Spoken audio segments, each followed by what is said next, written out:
Hello, theater makers, and welcome back to Theater's Not Dead with Keyanna Alexander. We are continuing our series this week with women doing the damn thing. What are they doing? Theater for themselves. Why? Because sometimes y'all ain't doing it well enough for us. I am so excited for all of the guests that we have today. These are women who are self-producing, who are doing the damn thing themselves. And let's dive into who these people are. Jasmine Sharma is a South Asian American playwright, actor, activist attending Northwestern University. Sierra Lancaster is a producer, actor, singer, and activist based in Boston and Omaha. JaMeeka Holloway-Burrell is a director, producer, and curator from Durham, North Carolina. And now, without further ado, here are our guests. Hey! Hello, hello. Formalities out of the way. Thank you so much for being on the show and for doing all of the work that you are doing in this industry and for communities in general. With that being said, I want to just dive right in. My favorite question of all time to ask theater makers is, how did you get started in theater? So I'm just gonna toss it to JaMeeka first.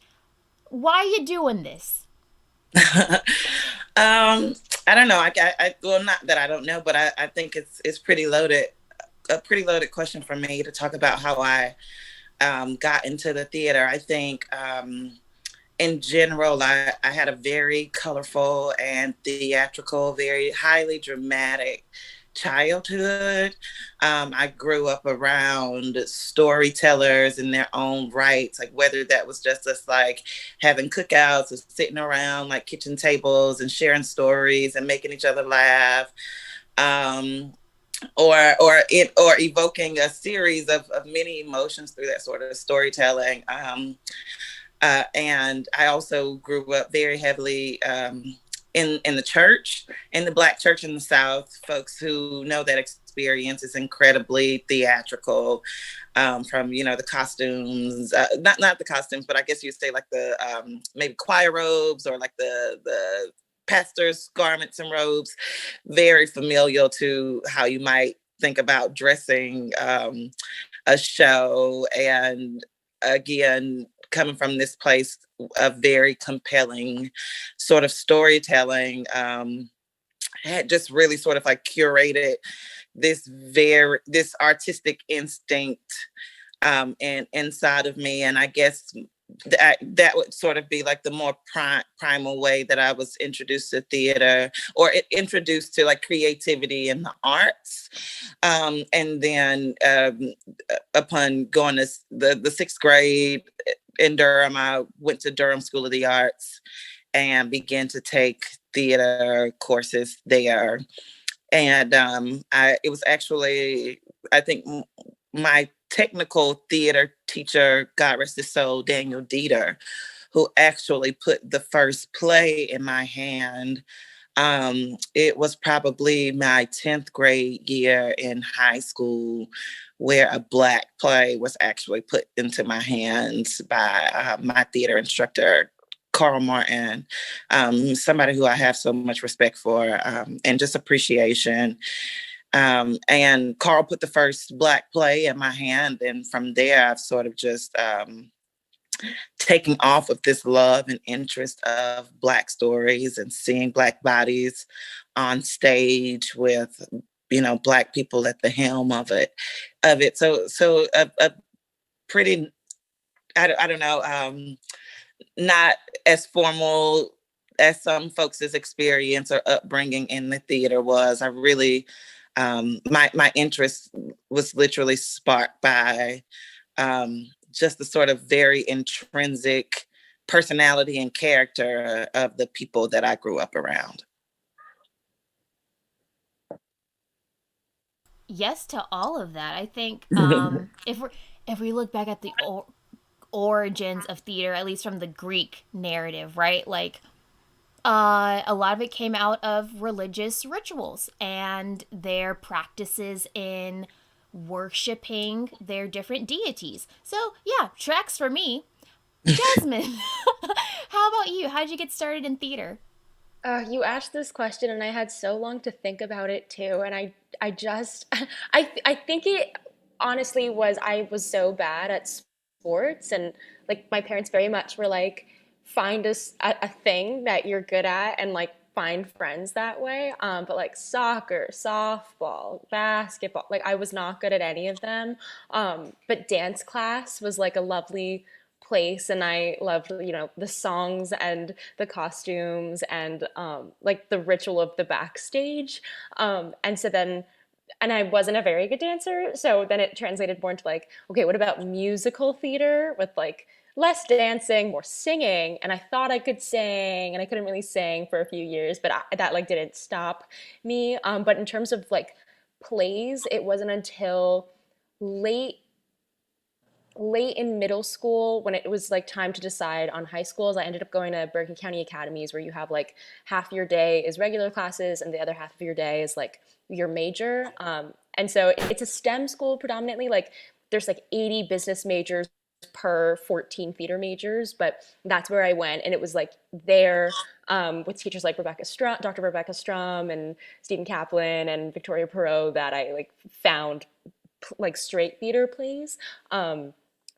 But then I'm still on the lookout for South Asian writers and South Asian bodies on stage, in not the context of like Indian plays, but in the context of like American plays. And I think that's now the I'm trying to think of the word that's now like the crossroads we're at, of like I've had an introduction to theater. Now how do I enter exactly?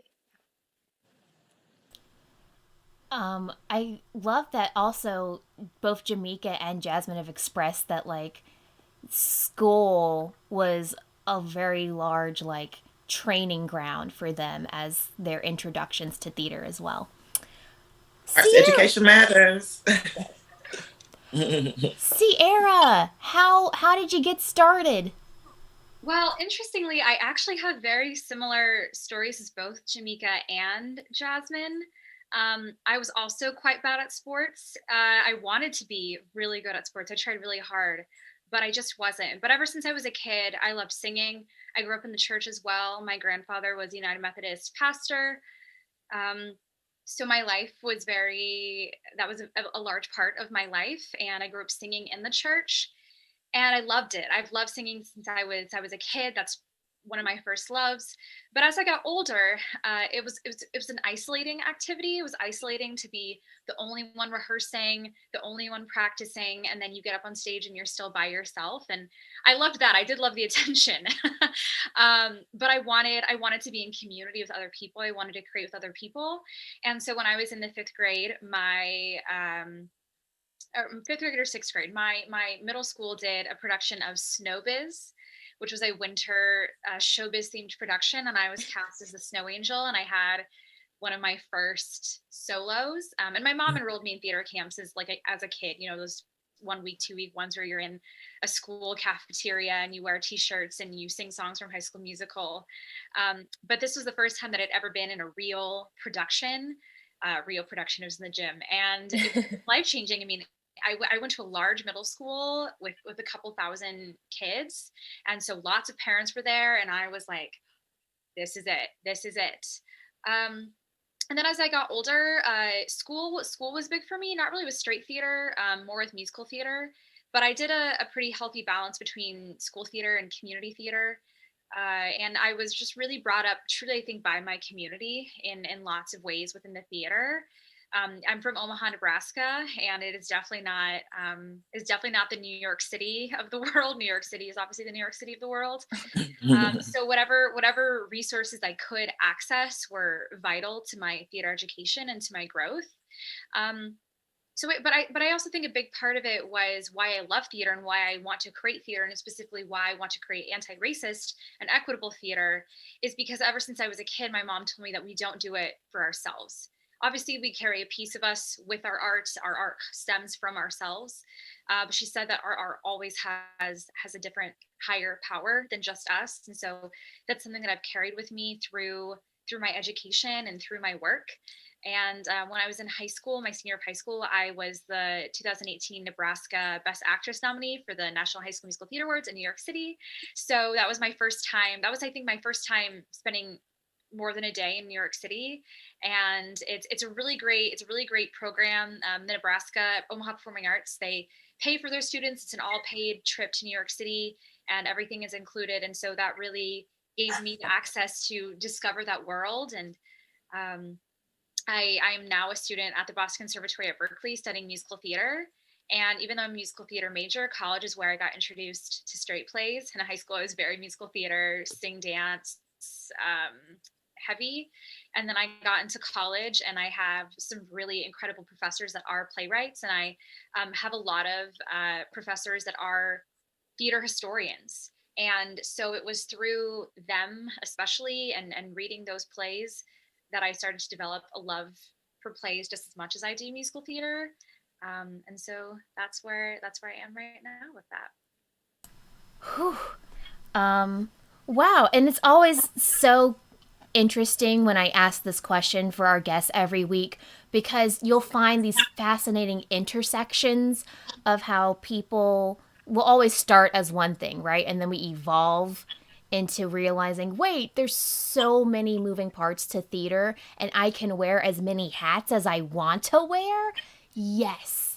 So I love catching all of those intersections of different disciplinary styles, different acting styles, whatever the case may be that we're talking about that day. So the fact that all of you are talking about how education and how the educational system plays such a cornerstone in your development, it makes my heart a flutter. For me, there wasn't a lot of community stuff to do if you wanted to be a performer. Very sports heavy type of community, type of school. I did not have my first theater experience until high school, just because none of my schools had a program. Like, no theater for the children. Change that. Anyways, so this idea of school should have these programs because it opens doors for girls like us to be creative without having to chase a ball down a field. So support your school arts programs is what I'm getting at. Do it. I don't know how, but yes, do it. Anyways, hi, next question. This is kind of leading into what is going to be like the nitty gritty of the discussion today. But as a preliminary question, how do we feel about the current representation of women on stage? Have we noticed any good stuff, any bad stuff? Like, what's the state of minority women representation right now? And I'm going to open that up to whoever wants to go first.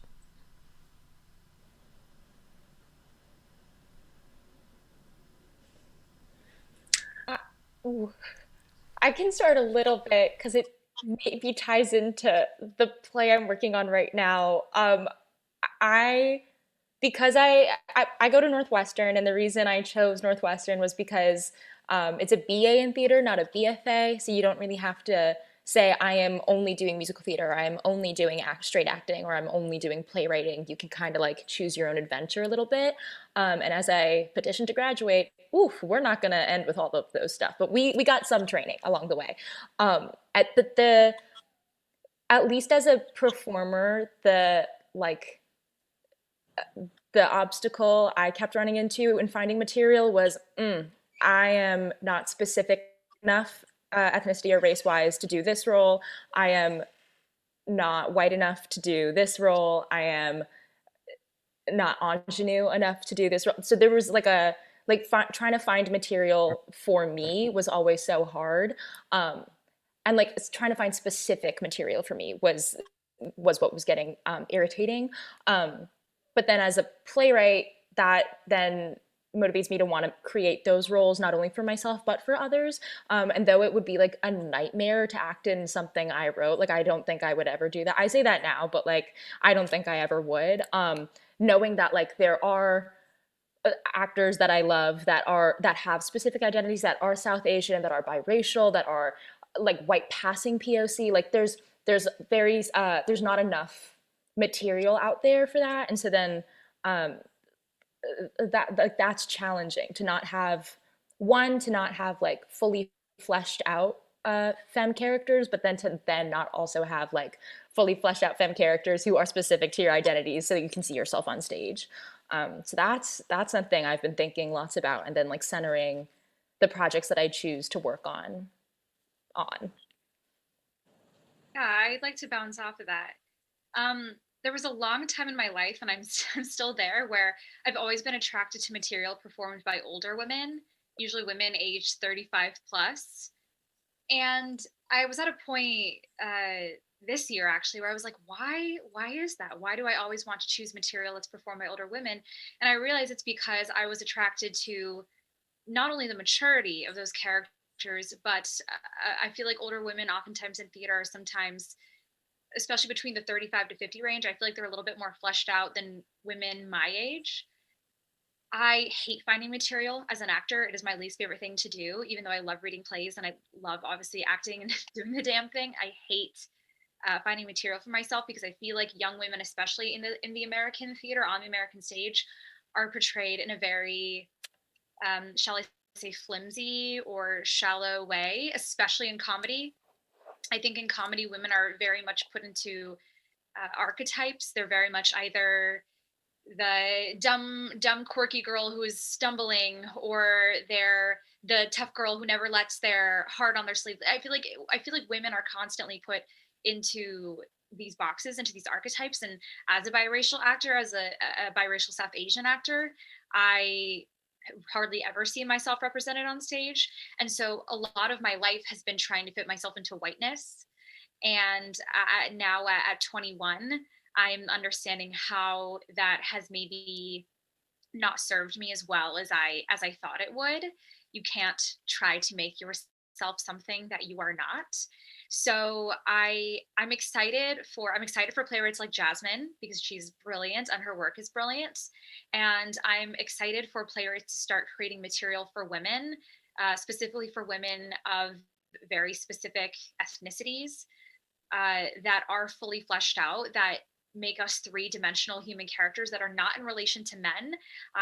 If anyone doesn't know what the Bechdel test is, that learning about that changed my life, because I didn't realize how many scripts that were out there that were talking about women always in relation to their male counterparts or to men. And I think that has to stop.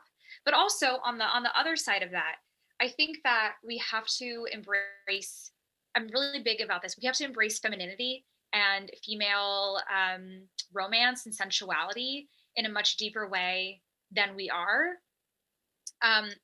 Shakespeare obviously is an old dead white man, but Shakespeare not having any subtext.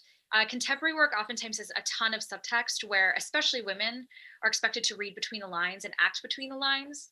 And something I discovered learning Shakespeare was just getting to feel like Ophelia feeling the grief, and Portia feeling that abundance of joy. I want to take those emotions and that truth and that honesty, and I want to put it into contemporary work for women. I want to present, I think, another show written by the white man, but August Osage County, I think, is a really great example of just women having relationships and being mean and seeking love. And obviously it's not from the female lens, the female narrative, so there's work to be done there. But that's the kind of material that I'm looking for. I'm looking for openness and honesty and truthfulness and fullness, rather than flimsy, diluted truth and narratives. So I'm looking for representation, and I'm looking for truth and fullness and honesty. Yeah. I am so glad you brought up William Shakespeare, because someone on this very call has been using that playwright's words and kind of adapting it to. I don't know where I was going with that sentence, so I'm going to pass the microphone to JaMeeka so she can explain like one of the coolest projects I ever got to work on. It's Black Girls Love the Bard, and JaMeeka, say words. Keyanna, you're wonderful. So Black Girls Loves the Bard is this play reading and performance series that I've curated that centers Black women inside of Shakespeare practice. And it doesn't mean that like every person who's ever a part of that has to be a Black woman, but it definitely wants us to uplift and amplify the voices and the opportunities for Black women. I think one of the things that there's just certain stories that we can't tell without one another sometimes, and so in Shakespeare, in a lot of ways, when people of color go in to tell those stories, we've sort of got to add a little gradients and texture to it.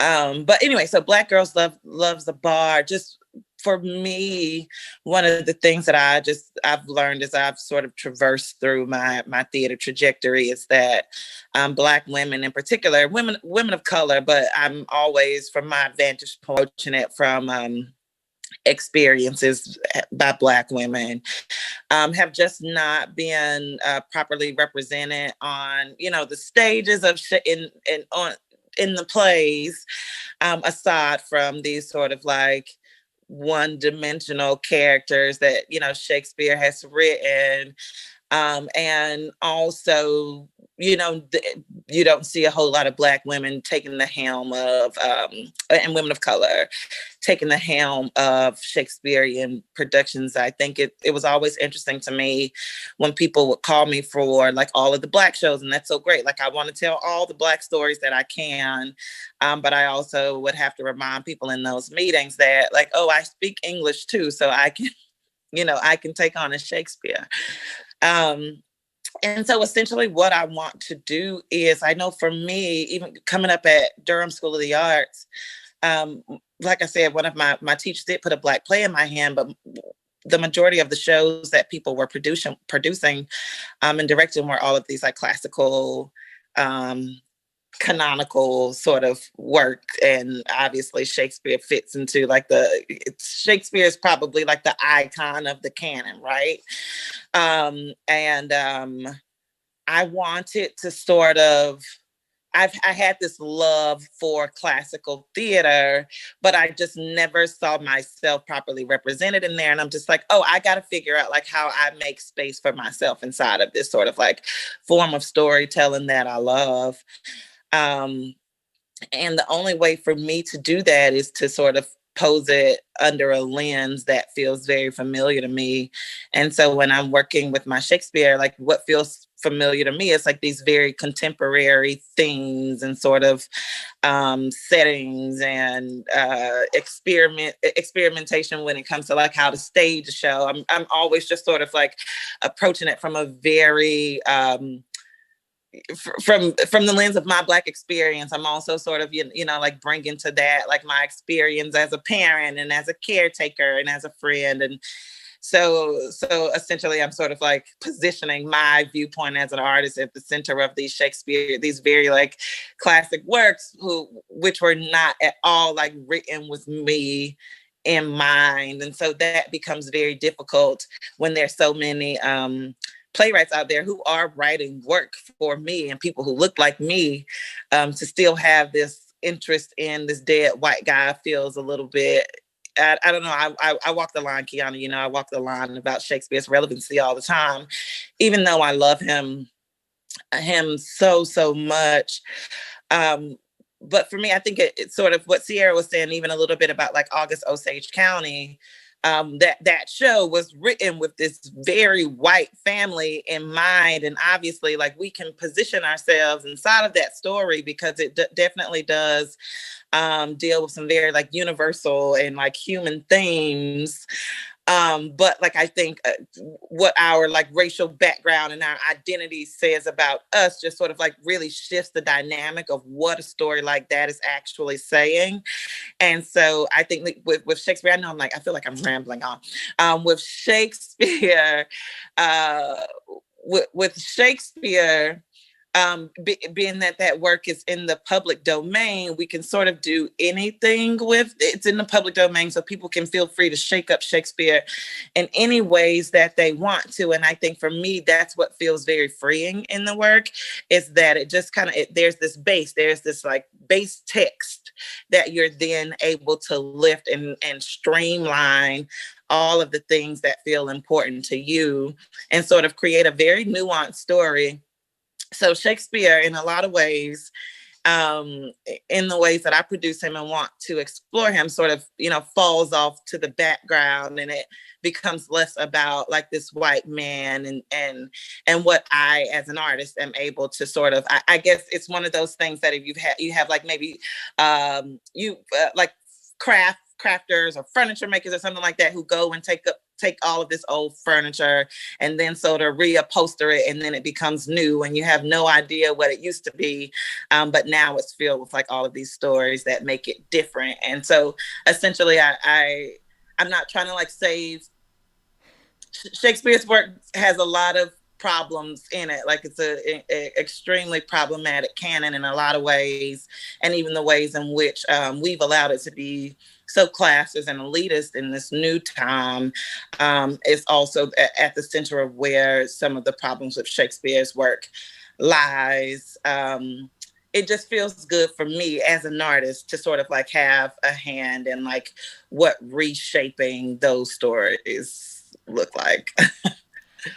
And yes to all of that. And I had the pleasure of working on Love's Labor's Lost with JaMeeka, and I just appreciated the table talk or the table work that they did with all the performers in trying to find how this story can exist in the Black experience, which for me was very eye-opening. And Sierra kind of touched on this when she was speaking earlier, this idea that as women of color, we have to actively find and search for how we can place ourselves in these either white-centered or Euro-centered stories. And it hurts my feelings to think when there are shows actively being written right now as we speak about women of color, about Black women, and our white counterparts don't have to search for themselves in those pieces. It kind of gets put to the side like, oh, well, that's a South Asian show, so clearly it's not for me and I don't have to pay any attention to it. All our careers, we've had to pay attention to the whiteness of theater and find our wedge to exist in that realm. And I do not believe the same effort is being put forth for pieces that center us. So I just want to put that out there. If you're white, go see a show, preferably radial gradient. I was like, oh, I can't say words. I was like, is it radical radial? Radal? Anyways, Radial Gradient speaks. Okay, segue. During Love's Labor's Lost, as we are casting all Black women in this Shakespearean show, one of the conversations that has to be put up, because it was not colorblind casting, was the concept of colorism and how people of a certain shade, people who are white passing, kind of are favored in society. And gee, I wonder why. Anyways, so we talked about it during Love Labor's Lost. I would love to hear Jasmine talk about it and how it relates to her show. Yeah, sure. I think, and this maybe just ties into like why I started writing the play, what it's based on, but this might be a long ramble. We'll see. My junior year of college, I was in a year-long playwriting sequence, thinking about like, what the hell am I going to write about for a year? What will I stay interested in? And think I was trying to think of plays that I could later like market to theaters and like really use the year-long class as like a way to like prep a portfolio. But then Lily Padilla came to talk to our school, an incredible writer. They wrote How to Defend Yourself. And they said something like they wrote How to Defend Yourself to heal their own trauma in the hopes that someone in the audience, the play might resonate with them. And then I was like, I'm gonna jump there. And so something I was like grappling with was like, when I came to college, like Northwestern's very predominantly white. The friends I had coming in was an all-white friend group. And then like I rushed to sorority to like stay friend, like to fit a certain mold. And I ended up like deactivating, and it was a very messy process. There were a lot of consequences socially and like financially. Like it was a big to do. And so I was struggling at the beginning of junior year, like what are the costs of assimilation? But also like how was I complicit in that system of assimilating into whiteness instead of like trying to just figure out like how am I as a player acting in my environment. And so that's like where the root of the play started. And like originally when I wrote it, it was like a farce and there were like 2 white characters in it. But like I felt like it was violence to have a white character in this story. Like the audience is the whiteness in this story, I think, more so than the 3 women of color on stage. But a lot of the feedback I was getting where it was kind of, they were like, it was microaggressive, it was regular aggression, it was a lot of like reaffirming of trauma, of like, oh, there's not enough grief on stage. What if she was darker? Who's the darkest one on stage again? Like a lot of the questions surrounded like, what is the proximity to whiteness in this narrative? And like being at a predominantly white institution, a lot of the shows that have been chosen for the main stage, like there is one like race or ethnic play, and then everything else is like the white season. Like we're gonna do Legally Blonde again, guys. So then looking at a lot of these cast lists, and then also like looking at like mainstream theater in New York and like mainstream theater in Chicago, like the roles that are like that race or ethnic slot for the season, like with my friend group, a lot of us are like darker complexioned and like not seeing like the fullness of like I'm gonna say it again, but like the gradient of like colors on stage just like reinforces whiteness. And so that was something I was interested in exploring in this play of like who gets to define in these conversations like what's appropriate, where the line is, what the rules are. How are we complicit in each other's anti-blackness, and like how can we move forward? So that was so many thoughts in one sentence. I hope they were all related to each other. That's where like the conversation around colorism comes in the play, I think. Very much trying to explore what's happening in the environments I'm in right now, and trying to subvert that a little bit. Yes. Yes to all of that. Also, I'm so excited to see this show. I have witnessed, speaking of this idea that we, even as advocates, even as people who are actively trying to change theater, I have in multiple companies, in multiple productions, have heard like lighting designers talk about, well, it's really hard to light this scene because one character is light-skinned and one character is really dark. And it's like, okay, that's not my problem. They deserve to be lit in such a way that they are still beautiful and they are still seen and they are still able to perform to the best of their ability. But then it turns into well, if we, what is always implied but never said aloud, if we stop casting people of darker complexions and we just have light-skinned and white casts all the time, that makes the lighting design job so much easier. How do you hear yourselves? Or anyways, small tidbit from me about like, yes, we are constantly perpetuating this idea of proximity to whiteness is more successful, more beautiful, easier to light. Hi, Sierra. You started a thing, Samuel Lancaster's Productions, and I would love to hear just a little bit of that origin story. And hey, audience, real quick context. I saw Romeo and Juliet, directed by Hannah Williams, our producer. Shameless plug. But it was through Sierra's company, and this talk back was so inspired, in my opinion, of the mission statement for her company and their intentions for this company. So I would love to hear the origin of how it got started, and then let our audience know all the great work you're doing. Yeah, thank you. So we're a very young company. We actually started back in May and had our first show in June. We didn't start as a company. It started with me as an individual being frustrated, just so frustrated. During the beginning of the pandemic and end of quarantine, a lot of people were doing readings of shows for their friends for fun, and I had been cast in a show where once again I was the token South Asian character in the show.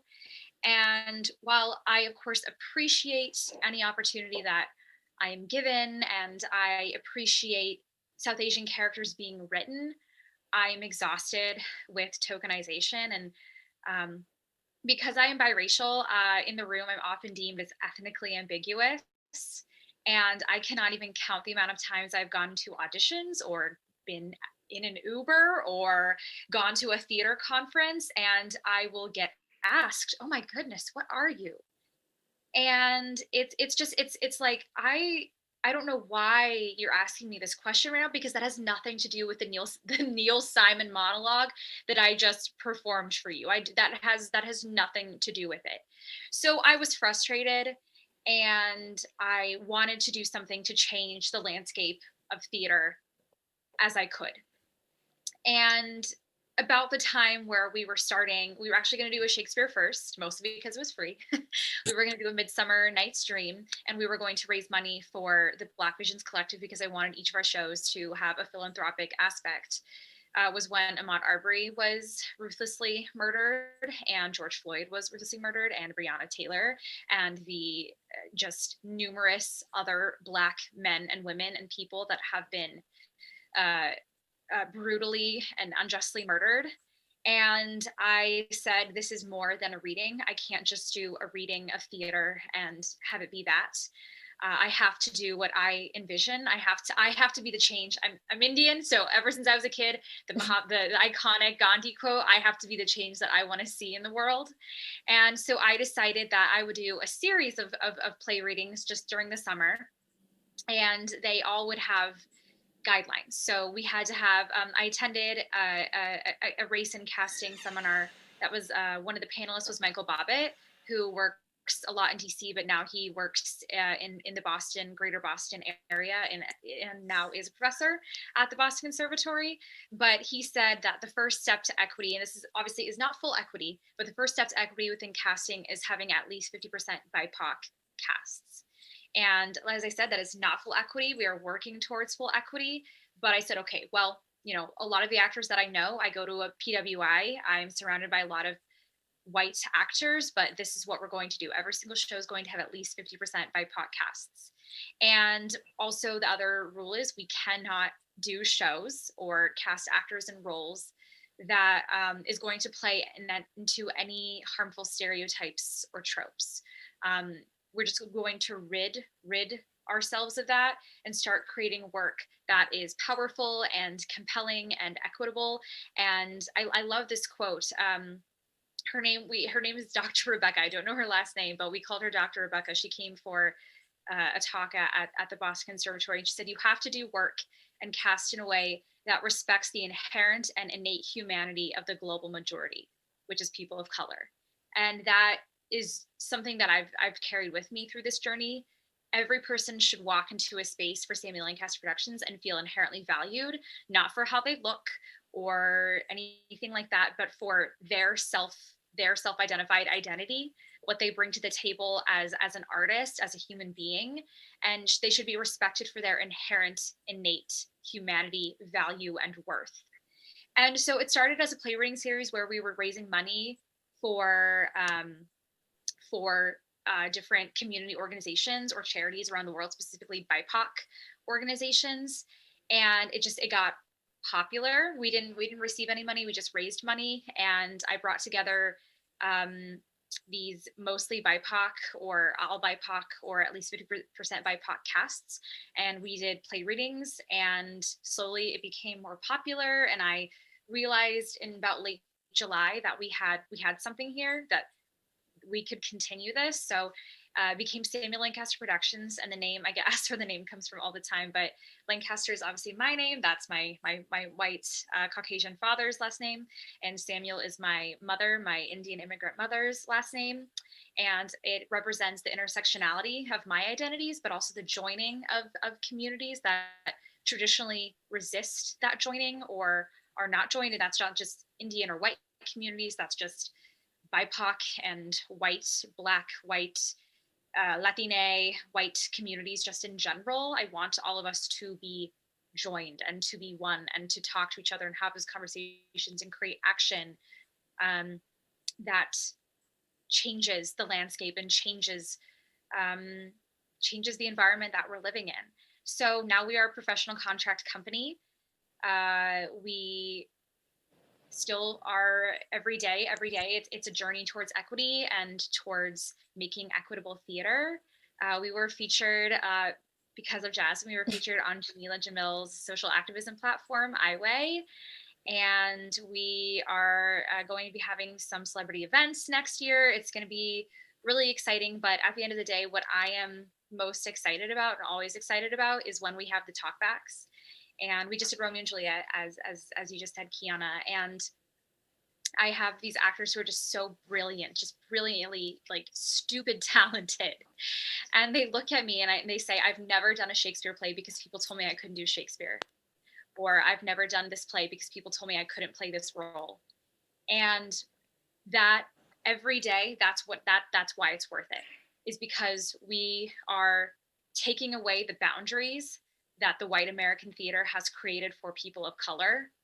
And we're finally creating a table of opportunity where everyone has a seat.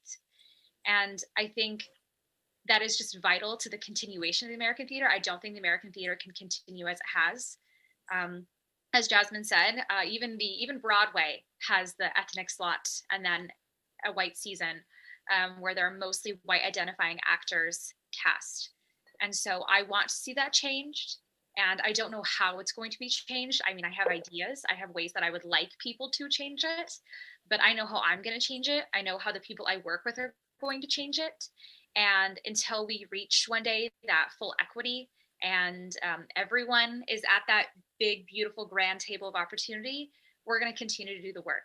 So Jasmine's play also is being produced this weekend, Radial Gradient. So November 28th, 8 p.m. Eastern, come check it out. I love a good plug. Yes. That's great. So I can honestly talk about why your standard American theater is trash and why we need to burn the whole system down and just give microphones to these three women and go about our days. But I do want to do one last pivot in the conversation, and that is kind of part of the mission for Theater's Not Dead, is that this pandemic has not killed the work. It has not killed our creativity and our voices and our industry as much as people want to make it out like it has been killed. So hey, virtual theater, do we like it? Do we not like it? How have your experiences been? And do we think that there is a future for virtual theater? Yeah, absolutely. I think that there's definitely a future for this work. I think it'll be interesting to see how it becomes integrated into like the larger landscape of theater producing. When and if, there's just no certainty on how this sort of pandemic will transpire and what its impact on future months and years will be. I'll say over the last couple of months of participating in various ways in virtual performances, what I've come to know and feel very strongly about is just how creative people have been with these like online platforms. So to watch, I mean, you can watch in the same way that you could go to 3 different theaters in one city in one night and see some vastly different performances. I think the same can be said for just how creative and innovative people are being with virtual theater. And so I think it's a very interesting concept. I think it's a very interesting and fascinating way to perform theater, to get theater performed, to get it seen. But in my mind, it is this sort of like hybrid baby of, you know, live theater. So it definitely, for me, feels like it exists in 2 maybe crossover but very different worlds. And you know, I just think one of the things that I learned on the last virtual show that I just directed is that there are some rituals that we have created in live theater. You know, even, you know, how we show up in the space. You get your call time, you come in, you I don't know, whatever you do when you're an actor, you go backstage, you have on your headphones and you're warming up or you're stretching or you're, you know, doing whatever you do with your cat, whatever your ritual is, right? Like sometimes different directors will direct you to sort of come in and show up a certain way. Like, this is what you do when you get here, blah, blah, blah. And I think there's something about this like virtual world that allows us to sort of like escape these rituals that have been so important to the whole culture of theater making. You know, even because I think about, you know, theater happens on the stage, right? In performance. And that's a huge part about it, but another huge part of that is finishing up a show and being able to hang out with your friends at a bar if you're of age, or, you know, going to have a cast party, you know, where you're actually able to gather. And I think that those sort of very ritual specific things that we've sort of curated as part of our lives in the theater feel a little bit remiss. And I want to, you know, be figuring out ways that even inside of these like virtual worlds that we create for theater artists, how can we sort of still lean into the sort of like ritual and those sort of like homecoming things that sort of shape theater performances. I mean, every single time I sign a contract and I work on a different show, I feel like it's a new homecoming for me, like, you know, showing up at a, you know, new theater home. But anyways, I think that you're right, Keyanna, theater is not dead, but I definitely think, obviously, theater as we know it has shifted and has transformed, and has sort of like birthed this little, has induced this little hybrid baby of things. And I also just want to sort of show support or a small sense of solidarity with those people in this moment who feel like theater is, in a lot of ways, has sort of like passed on and is dead. I think there's so much bleakness right now in the world, and artists are, you know, are really having to figure out like what their life is now. And so we're so lucky and so privileged to be able to sit here and have this conversation about how theater is not dead and how we're still continuing to create these spaces when it's taking people a lot of capacity to even outside of pandemic, right? It can be hard to make steps to get out of bed, but like we're inside of a pandemic. And 2, you know, I mean, at the top of this summer, it was crazy. We kept seeing Black bodies, right, assassinated. So, you know, and there's so much of that continues to happen that doesn't receive a ton of media coverage. So we know that war, that pandemic is still ongoing as well. And so I think I want to share that I understand and stand in solidarity with those people who cannot see a way out of this COVID, I think right now people are working full times on their jobs and they're having to do this thing all day, right? They're having to Zoom. So it makes sense to me that, somebody, having to work your day job on all of these calls, it makes a lot of sense to me that somebody's completely burnt out at the end of the day and cannot show up to a virtual rehearsal. It makes so much sense to me why this pandemic can be so life altering for a lot of artists. Because when, even I think even just us being here, we're invited on Keyanna Alexander's,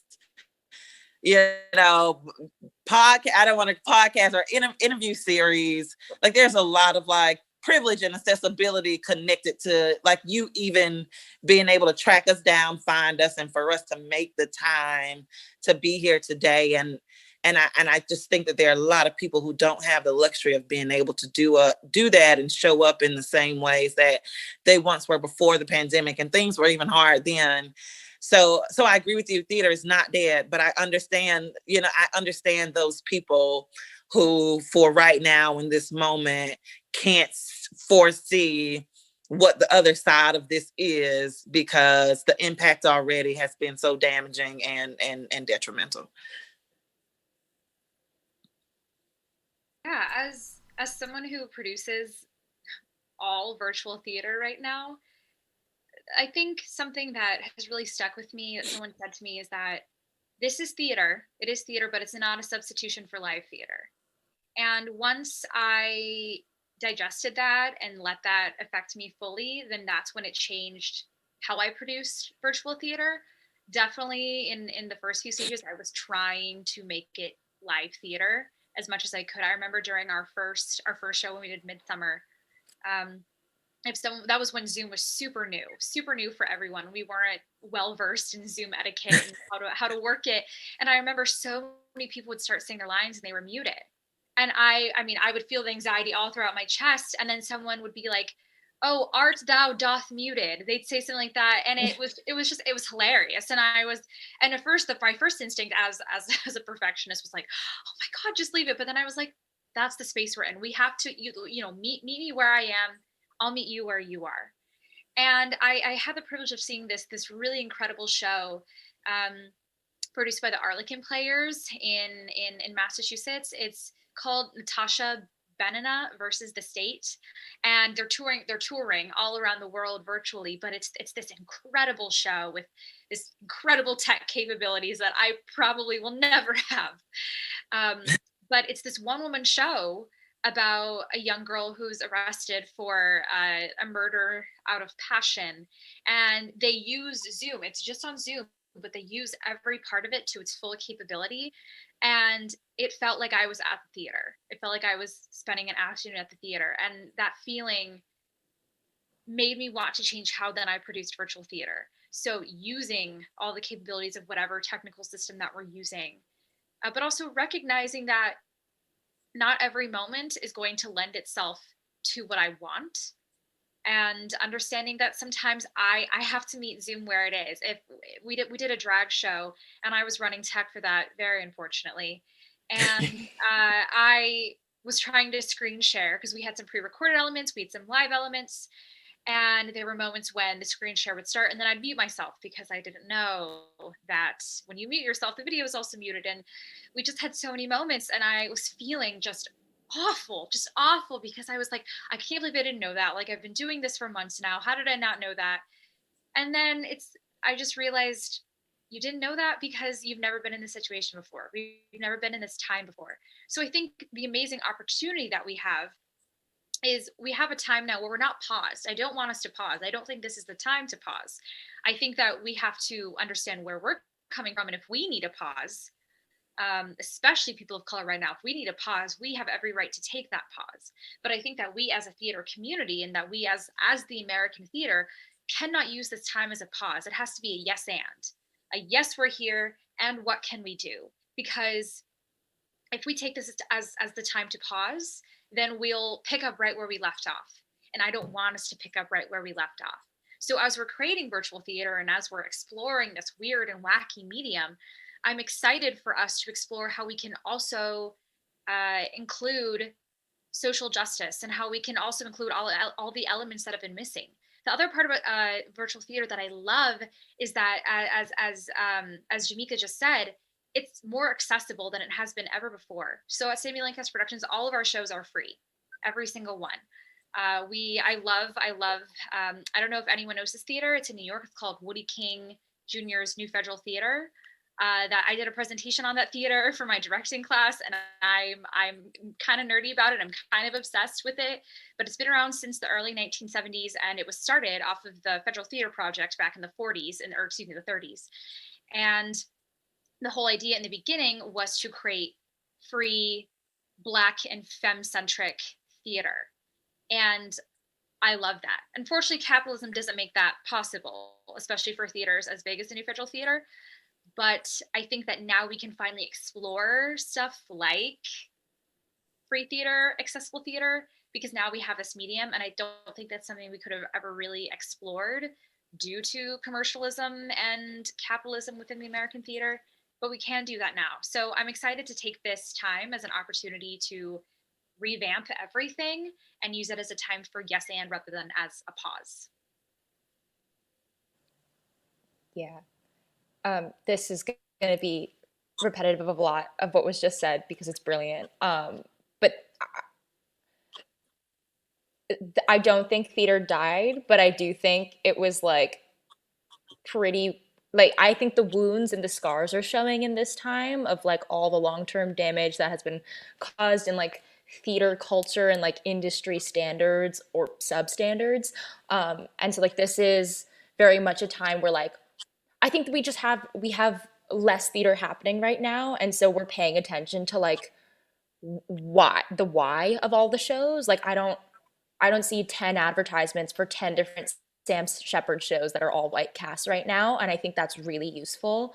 Like this, I think this is a time where we're figuring out how do we get everyone in the room paid? How do we get everyone in the room royalty rights? I think something that could be so great that comes from this time is that when we can do live theater again, please,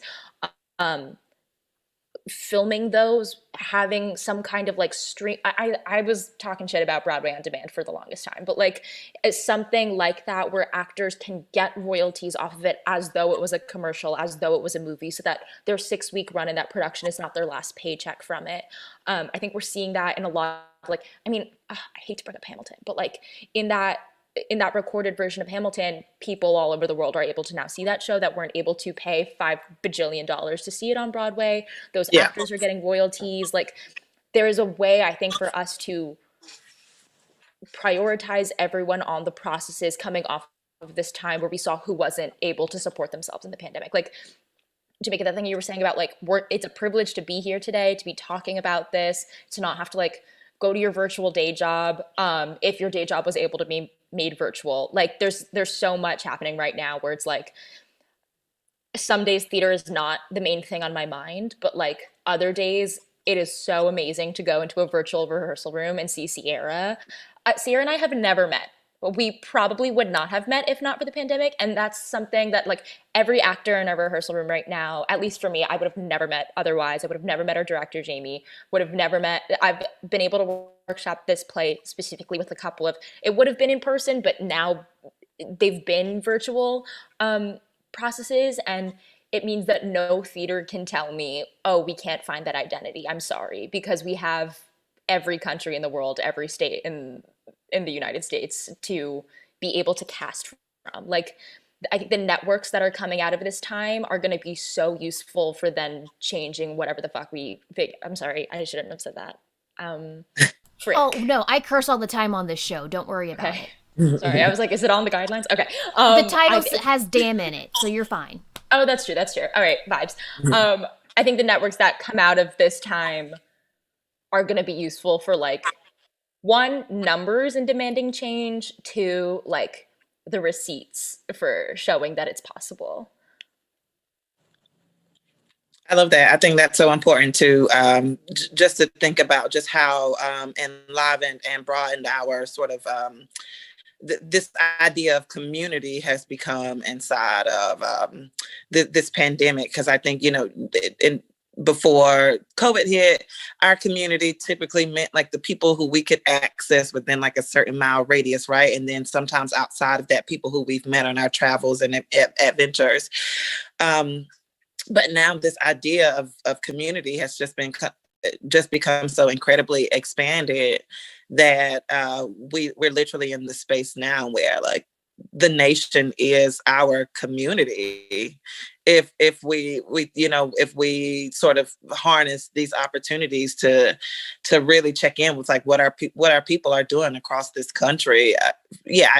Just say that to say that I think COVID has really expanded our definitions of like what community has to be for us as artists. Oh gosh, yes, to all of this, to the networking and the connections and breaking down the barriers for people to access our work. Because also, so one of the things that we haven't touched on that I want to just bring up, I say this in almost every episode, but I think it bears repeating so much. Accessibility to people that could not sit in a dark space for 2 hours for a live theater performance, right? Whether that is because of physical needs, mental needs, whatever that accessibility barrier was for you. Virtual theater breaks a lot of those down. Maybe not all of them, because again, nothing's perfect, but it makes our work and our voices so much more accessible to people who maybe not have money to fly out to Boston to see a show. So yeah, I just like my heart was a flutter to have you all on the show, it is now aching that I now have to end the episode. So I just want to open it up. If there's any plugs, wink, wink, that we want to shout out for our audience, and then I guess we have to say goodbye. But yeah, is there any projects going on?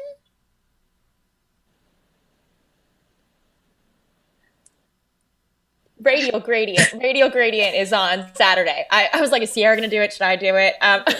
So Radio Gradient is going up on, we had our first tech rehearsal last night and I went, oh my God, it's pretty good.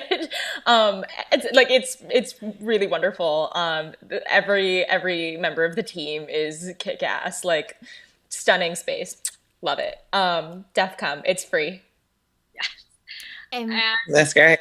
After that show, come join us, Sierra Lancaster Productions, for our Holiday Spectacular on Saturday, December 19th at 8 p.m. Eastern.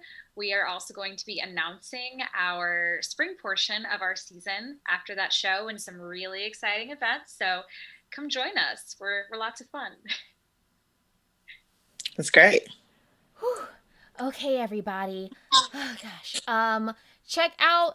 All the links will be down below in the description, so just scroll away from our faces a little bit. Remember to like, subscribe, click the cute little bell so you get notifications for when our episodes in the future go live. We are on the Facebook, so make sure you are liking that page to stay updated and all of that good stuff. This is the moment where I pause because I have to remember, is there any other closing remarks I have to say? I don't think there is. So, everyone, thank you for being here. Audience, thank you for watching. And this is Keyanna Alexander letting everybody know, psst, theater's not fucking dead. Oh, and also women are doing the damn thing. You're welcome. All right, guys. Bye.